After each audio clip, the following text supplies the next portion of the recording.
Thanks very much, Peter. Great presentation. I really enjoyed that. And it was great to also hear some of the awesome stuff that BT is doing with the NHS in this fight. So, yeah, really thank you so much for that. Very insightful. So my name is Richard Massey. I'm the VP for Service Providers in RingCentral. A little bit about my background. So I've been in this industry. People call it now the working from home industry, whatever you want to call it, team collaboration, unified communications. For about 20 years, and for about 15 of those, I've been working from home myself. I've been building teams and divisions who are also working from home as well. And one of the last roles that I had was head of strategy for a global solution integrator, and that's where I found, when I was researching the best solutions in the market, RingCentral, and also the partnership between RingCentral and BT.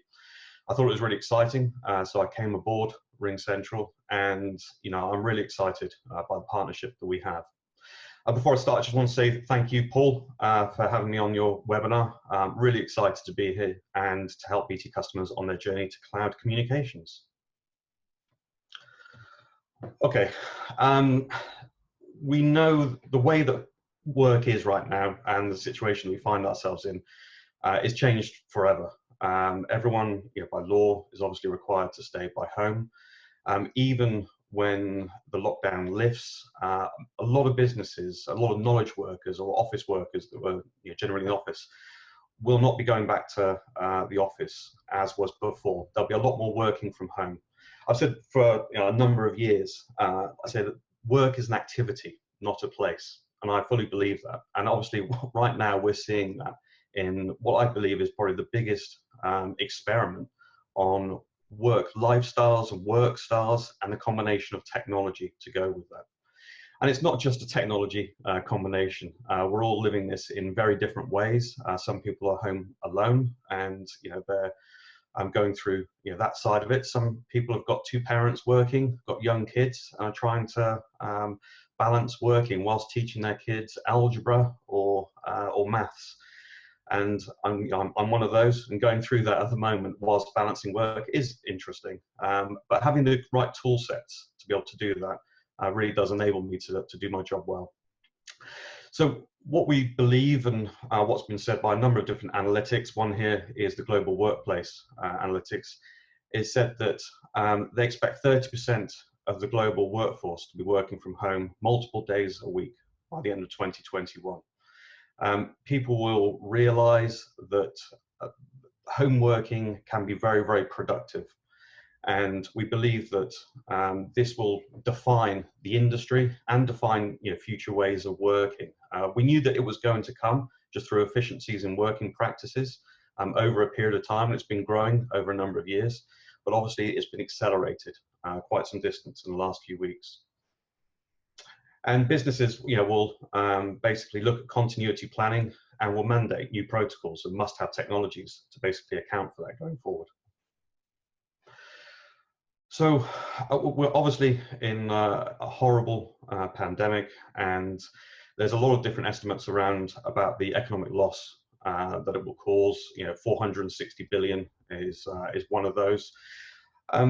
One of the big things that we've seen, I get a view of a lot of different channels in the market, and a lot of the feedback on the groups that I've seen analysing what happened during, just before and just after the lockdown, was most businesses really weren't prepared for the rise in remote work at this pace. 30% maybe said that they were prepared for this. What we saw immediately was a lot of customers were basically going for hardware. A lot of companies just didn't even have the hardware to get remote working, a laptop, an iPad, whatever it may be. And much like the toilet rolls that went empty in most of the superstores overnight, so did hardware. A lot of the hardware in the stockpiles, in the UK and other places around the world, were all ordered straight away. People were rushing to get just pure hardware to people so that they could have a device to work from home. And then immediately following that, we saw things like Office 365, Google, everything to basically load up onto those devices. And then obviously the team collaboration tools and all of the software to enable effective and efficient home working practices. And what we saw, was basically what went from a nice to have solution where some leaders didn't want to invest in it before. They thought, yeah, it's on my agenda, but it wasn't quite the right time for me. It's now gone to a need to have, just to keep the lights on and the revenues flowing. And then what we saw, so the statistics that we saw within our business were astronomical. So we knew that obviously these tool sets are inherently insurance against the unknown and against disaster recovery, all of that sort of stuff. But almost overnight, in a period of, I don't know, I think it was something like 10 days, our app downloads went up by 300%. 300% is a huge figure. And the meetings usage went up 100%, and messaging went up 70%. But what was a great thing about that was when we were seeing these statistics, and obviously everyone was ramping so fast, was that it did not affect our SLA. It didn't affect our availability or the quality of service that we have. And that's testimony to the architecture as well. Many businesses in the UK and elsewhere in the world are still on legacy PBX, old communication solutions.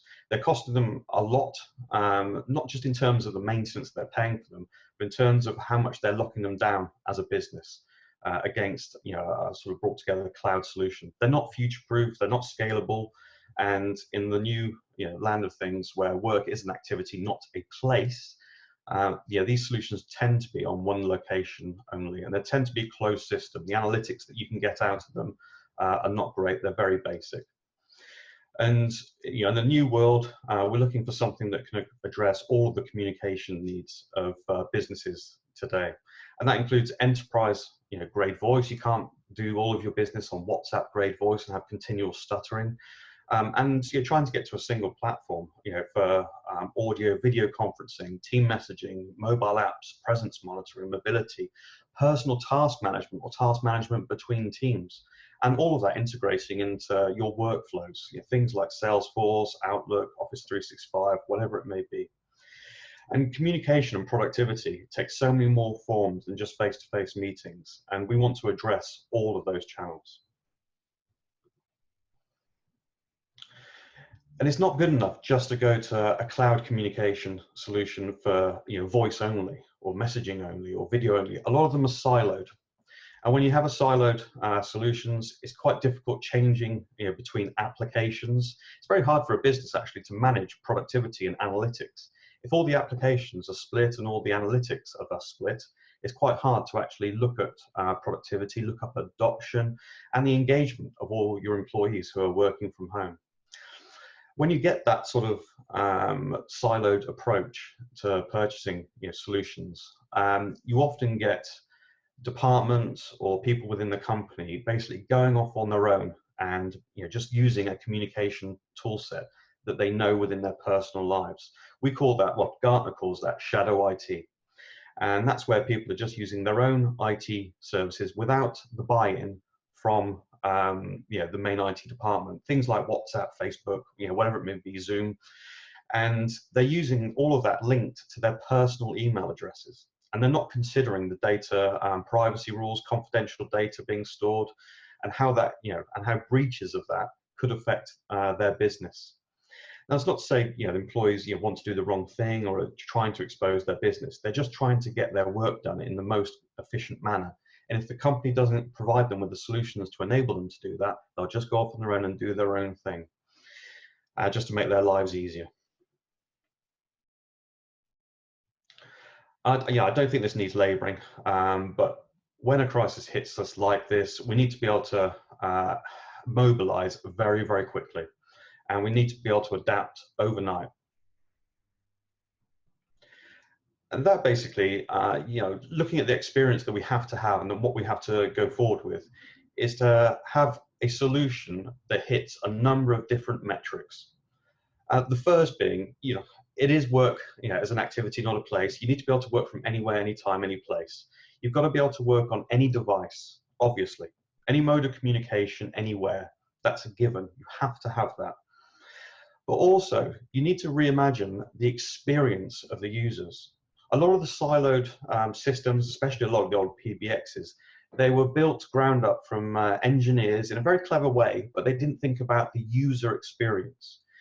What Apple has taught us and other organizations is that the user experience is absolutely critical to anything that you're delivering in the world, to have fast adoption. If people can't, learn the way to use it in a very, very quick manner, they will not bother using it.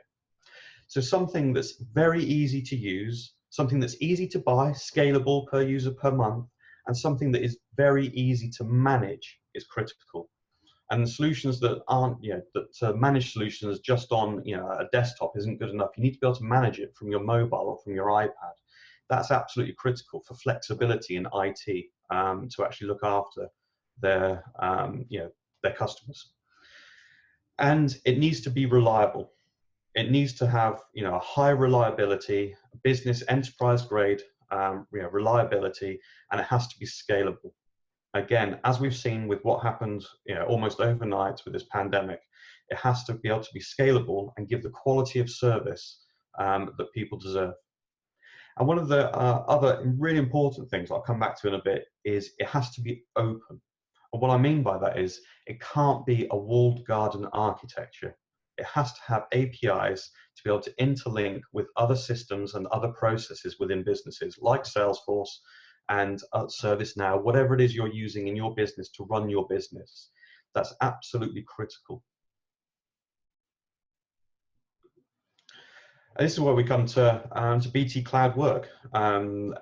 It's a one-stop solution, basically, for having all of your video messaging and phone capabilities into one easy-to-use application. It has high-definition video, and it'll enable you to get working overnight straight away, easy to use, and completely open and scalable. And this is what will empower a productivity tool set to get your employees working from home as if they were in the office. So within that, we have a mobile-first mindset. So everything is programmed as if the user is working on mobile, and we work backwards onto the desktop. It's exactly the same experience. That's absolutely critical to us for ease of adoption, for just the employees believing that they're using a great service, easy to use. It has to be the same on both devices. And of course, it needs to be able to be integrated into Outlook if you're using that, or Google Mail. You have to have one click to schedule a video conference or an audio conference, and one click to join it, one click to dial a colleague. Everything has to be that simple so that adoption is critical, and that you get the great customer satisfaction scores that we get, which are industry leading. And having that integrated approach with all different facets of communication, messaging, video, calling, you get incredible analytics about how people are utilizing the services. And that's not to mean you use it with a stick to beat them if they're not using video conferencing, for example, they're only just using calling. It could be that you go to people and say, hey, I've noticed you're just using calling, you're not using video conferencing from home. Is everything okay? Or do you not know how to use it? Are you not comfortable using it? How can I help you do that? To get them more engaged is hugely important, hugely important. And the analytics for the business on how everyone's working, basically how to analyze between messaging, voice, and video is really important to analyze productivity and the comparison and the output that they're actually doing in their various jobs. And the other thing to really point out is that you want to be able to start the meeting straight away. In a lot of legacy video conference meetings, basically there were statistics that said it took on average something like 7 minutes to get people going. You had people jumping on bandwidth issues, or it didn't connect, or can you hear me? I can hear you. Can you see me? Those sorts of things that we've seen, a number of things in the past. You can't have that. It needs to be open straight away and getting the meeting started. Otherwise, you lose productivity within your business. You don't need to download software with this. Your customers can just join over the internet, and you can have up to 500 participants. That's Very, very cool. It's not like a lot of the freemium services that are out there that generally have a 40-minute meeting cap. I think a lot of them have stopped that during COVID-19, but obviously they'll reinstate that through their business model once lockdown changes. And having high definition video and screen sharing and whiteboard options is critical, again, to getting the collaboration experience of screen sharing and whiteboarding to be part of every single meeting. And this is one of the really key things that I love, and one of the reasons why I think RingCentral is the best in the market. The way that it was architected was that basically we spent a lot of R&D architecting the solution to ensure that we had deep integrations, not just light integrations and skin deep integrations, but deep integrations easily with everything that people could use in their in various companies. We're completely agnostic to everything around us. Our ethos, our culture is we want to integrate with everything. And it's really, it's going to be more and more important as things change. Having that agility and having that ethos to want to integrate with everything and not have any hidden agendas is hugely important. A lot of the technology, the apps that you'll be using probably in 7 years' time, you wouldn't have even heard of. A lot of these companies are coming out of Silicon Valley, same like us. They're customer experience, user experience centered, and they're coming up with innovative ways to do things. And that's going to only increase. And it's so important for understanding workflows and understanding technology stacks within each organization. Each organization has individual apps and processes that they're using. It could be ServiceNow, as I said, Salesforce, or other things. And having something that truly integrates with all of those to get productivity up and to stop switching between apps, because that costs time as well when you have a multitude of apps within workplaces. So having all of these integrations is massively important, but it's only important if they're easy to put together. You can't have developers and rely on developer IT staff to put all these together.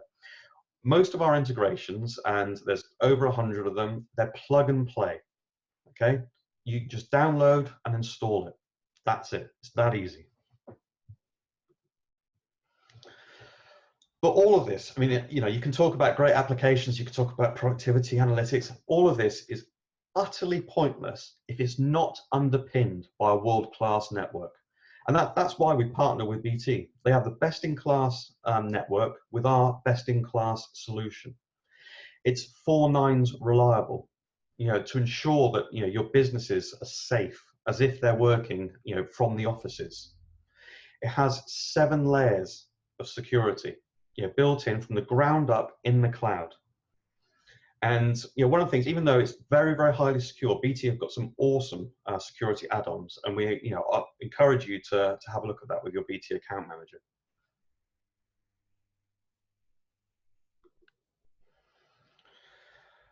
We'll ensure you get a copy of this after the webinar, but we've created a checklist for our customers to go through and captured all the different business requirements. It's not just about all of the technology and just getting a solution together for home. I think personally with this, that's actually the easy bit. It's getting all of the other elements putting together, the working from home policies, the guidelines, the reporting metrics to ensure that you've got people engaged and things like that. Ensuring obviously that everything is transferred correctly from the legacy solutions, and ensuring that you've got each different department getting their requirements put together, because each individual department often does have different requirements. So getting all of that together, the checklist of what you've got to do, we've made that really simple. We've been doing this for a very long time, and we've put it together with the best practices that we've seen globally, and you can get that from your BT account manager as well.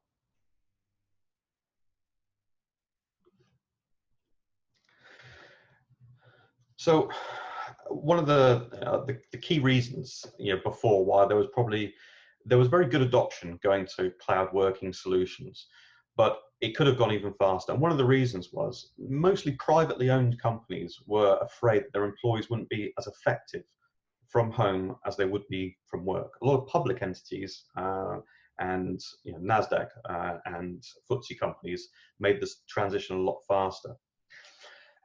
So there's so much research out there today that talks about remote working and how it increases productivity. Now, I'm not saying that people, it's ideal to work from home 5 days a week, 100% of the time.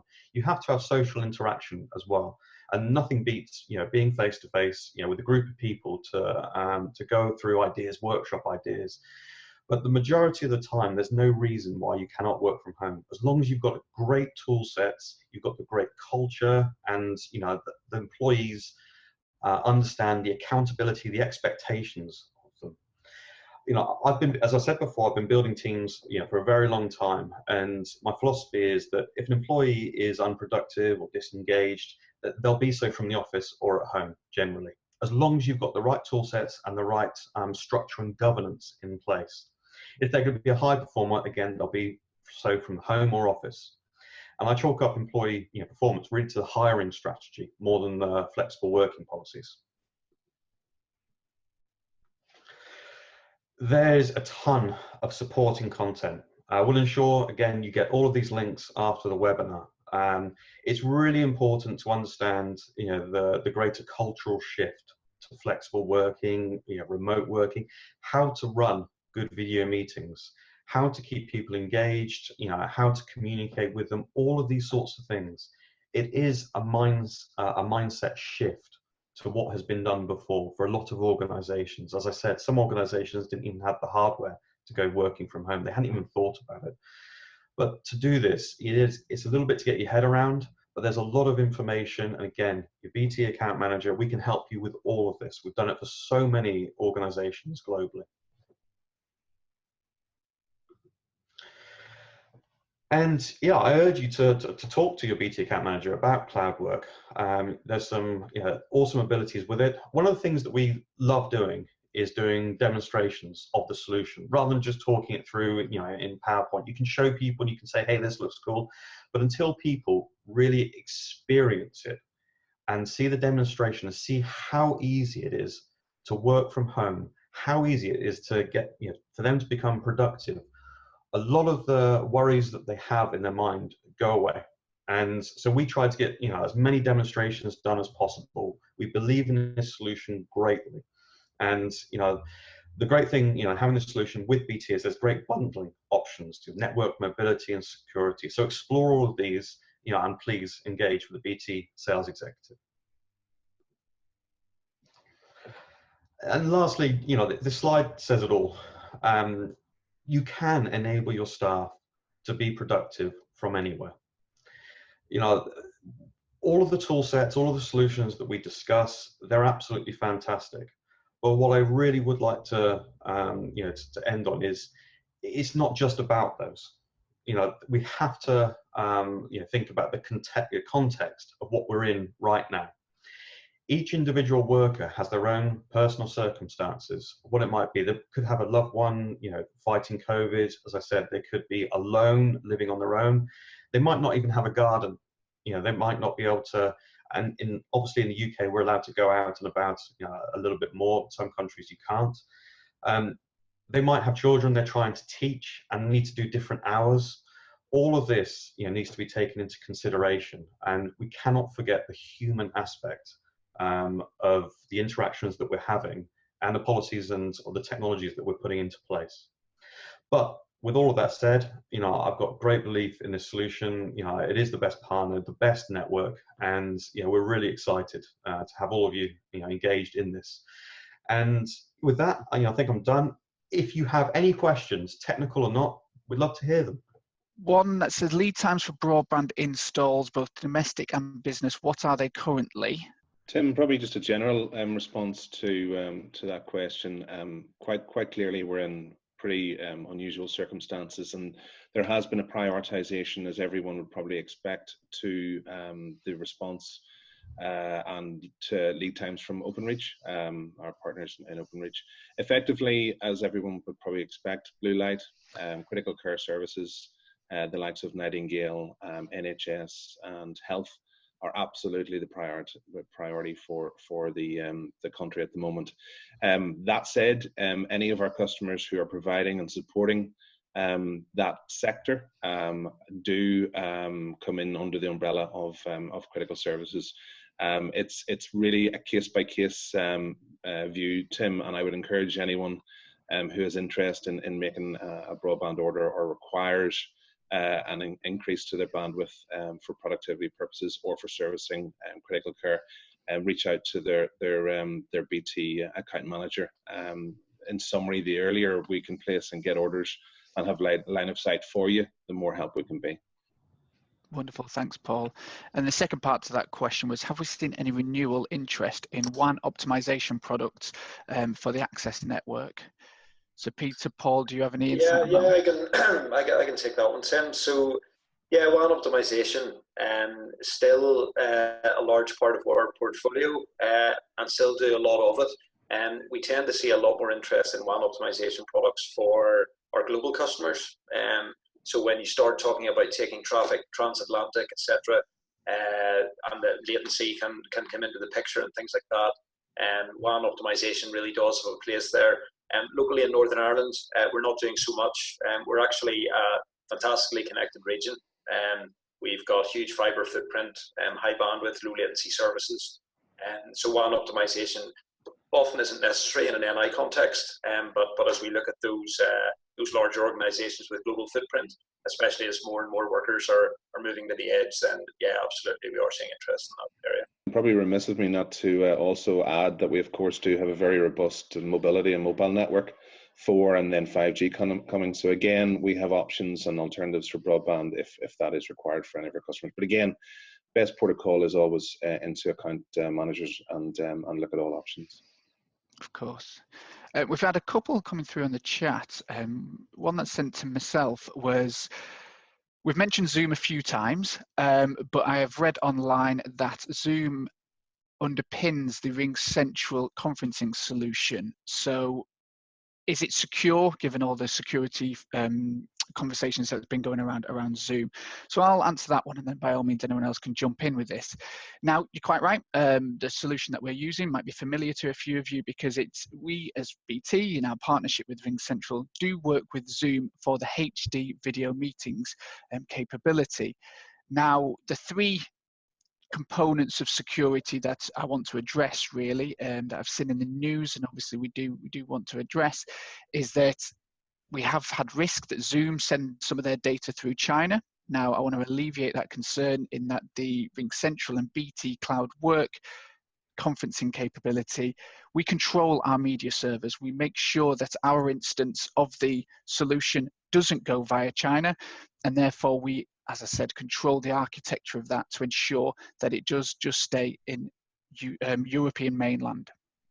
Next, we can see that Zoom, some of the iOS applications were shared with Facebook. Now, obviously, some of the security risks around Facebook over the past couple of years raised cause for concern. From my point of view, we once again have not shared any data with Facebook. Our instance of the Zoom service via RingCentral and Cloud Work Meetings ensures that the SDK, so the media sharing components of it that Zoom did send to Facebook, is not part of our solution. Therefore, none of the Cloud Work or Cloud Phone data has been shared with Facebook, and therefore we can comply with security on that front. And then the final one is around user activity and more around the principles of using the solution. We know that quite a few people, when they first downloaded Zoom, were quite keen on posting their Zoom parties that they were having on Instagram, on Facebook, etc. And that obviously showed the participant ID, which opened people up for Zoom bombing. Now, the first point I'd point out is, please avoid posting on social media any of the Zoom components of it, just to alleviate that completely.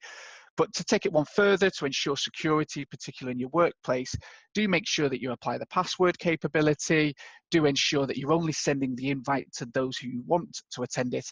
And then once everyone's on that call, you can simply lock the meeting so that other external people cannot join that session. So from our point of view in a core architecture, we've done all we can to avoid any security risks on the platform and can separate ourselves away from the security threats that Zoom have been faced with.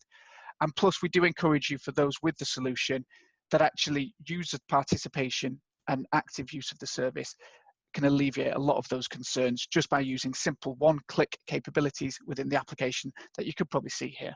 So there's a question here that Rich flashed up some of the components about ease of getting access to cloud work. The Connect and Collaborate were mentioned. What is the difference between those services?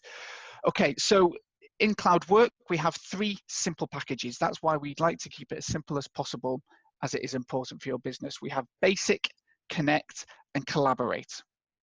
The reason why we've mentioned Connect and Collaborate primarily is because it's only with Connect and Collaborate that you get the conferencing, the HD video meeting solution. So we want to ensure that during this period while people are working from home, that you can optimize your use by working from home with HD video meetings, i.e. this service that we're using here. However, we do have the basic capability, the basic license, which is a bit of a misnomer, if I'm honest. We have a lot of features and bundles capability, even within the basic service. Included in that, we do have the audio conferencing. So if you're not wanting video conferencing, we do have audio conferencing within the basic capacity. And across all 3 licenses, you have the unified app, so you have the capability to have it on your mobile, on your desktop, and if you do want a desk phone, desk phones are available as well. And as Rich mentioned before, we do have a mobile first mentality, therefore it's a similar look and feel across them all. Another key differentiator between that and the Basic and the Connect is integration with your Active Directory. I know for larger businesses, the capability to do like some single sign-on and integrate with your Active Directory are crucial in order to ensure that you've got simple user adoption, simple user use. Therefore, we want to ensure that those customers who are wanting those type of capabilities are pushed towards the Connect license, because we really believe that the Connect license will be suitable for most business needs. Finally, to tip to the Collaborate license, for those users who have a lot of external calling, those who are making a lot of external calls to, might be partners, it might be customers, whoever it may be, because within the Collaborate license, we also include unlimited calls to local, to UK landlines and mobiles, as well as Republic of Ireland landlines as well. So if you do make a lot of external calls, the Collaborate license might be for yourselves. So another questions coming through from the chat window. So one there saying, what analytics are available? A lot, and I would strongly encourage you to have a demo. A demo capability will really truly show the analytics capability, but everything from looking at your call logs and being able to see who's called who, what, where, when, why, to being able to stay on top of your employees, understand exactly what your employees are calling, and even to identify any particular calling charges. But that's the basics, in my opinion. With cloud work, we take it to the next level. What you can do is you can do QoS analytics, quality of service analytics on every single call made. That allows you to identify if there, as soon as there was a poor call, it might be that someone was stood in the middle of nowhere with poor signal, it will be identified. You can even generate alerts on the back of that to ensure that you are supporting anyone who might have a poor call quality. If you are the IT manager, or you might be representative of your business purchasing this solution, you want to ensure that adoption is high. And we all remember the days when we used to use Skype or equivalent, and as soon as you had a bad call, you were put off from it. Therefore, we want to empower you to address that. So anytime that there is a poor call made, it is flagged up. The analytics will identify that for you. You can drill into the details to see where the poor components was. Was it on the end user? They might be working from home. They might have poor bandwidth at home. That might be it. Was it that they're actually using mobile capability? As I said, stood in the middle of nowhere, and that's why they had poor quality. All that level of analytics is within the analytics portal to be able to review that for you. Similarly, if you have call groups, you might have campaign codes, you might have components that you want to review how successful your outbound call teams are, inbound call teams are. All that analytics is within there as well, and you can take it one further by having wall boards. So with our live reports add-on, you can get wall boards, real-time wall boards, to show significant KPIs, SLAs, such as how many calls are in queue, how many agents are available, how many are on the phone. You can do analytics into whether you're hitting particular KPIs, such as answering the phone within 20 seconds, all from a live real-time wall board. And because it's browser-based, you can access that anywhere. You don't need to be sat in an office with your call recipients. They could be working from home, answering the phones where they need to be, and you can view that from the luxury of your home as well. Hey, Tim, we have a new question in the chat. This is a fun one. I'm going to direct this at Richard Massey. Steve Jobs was a great believer in the value of social interaction and creativity it delivered. How do we inspire people working remotely from their back bedroom? That's a great question. It's yeah, very cool. I've got I'm a massive believer in a lot of what Steve Jobs did. I spoke about him earlier. The value of social interaction is hugely important, and I think people should really understand that from how they're living right now. People are craving social interaction generally because they're being locked down. You know, really, as long as you've got a good working culture, and it's a fun working culture, it's an open working culture, they should really want to be able to work from their back bedroom or kitchen or wherever it may be. And that's not so much the tool sets that they're utilizing. That's more the culture within your organization. You know, we use these solutions to stay very interactive with a lot of our teams and across the business. And not all of that is work. I mean, someone said that. You know, what we do is we have lunch hangouts where people can chat. We're doing virtual cooking classes. We're doing pub quiz nights, things like that, or just a social get-together, you know, in the early evening. And we find that engagement is hugely important to people's mental well-being. And again, as I said, if the culture of the organization is right, it's open and there's a good working culture, trying to get people to interact socially over these tool sets is hugely important. It's hugely important. And they'll realize that, you know, the longer this goes on, the more they'll crave that as well. And if they do that and it works, you know, well within the interactions, and you're on a solution that, you know, that works so easily, they'll want to do it again and again and again. So I hope I've answered that. Yeah, no, that was great. Thanks, Richard. I'll just top up myself. I've been working from home for almost 6 years now. And I can say that working from home versus working from home in a pandemic is definitely very, very different. Definitely the situation we're all in right now is much more stressful than what I used to experience working from home. And one thing I will say is I'm grateful that at least, like, you know, as much as there's difficulties in this situation and you know, the limitations on what we can do, I'm grateful that the technology isn't failing me. The technology that I'm using to work from home is obviously it's the BT CloudWorks solution, but it's excellent. It doesn't fail me. My internet doesn't fail me, and it just makes it that much easier to get through this time productively. So yeah, I echo what you're saying. So I've got 2 final questions on chat, but by all means we will ensure that people can ask questions on the lines as well. So the first one is a fairly simple one. Where can we review all the integrations available that Richard mentioned?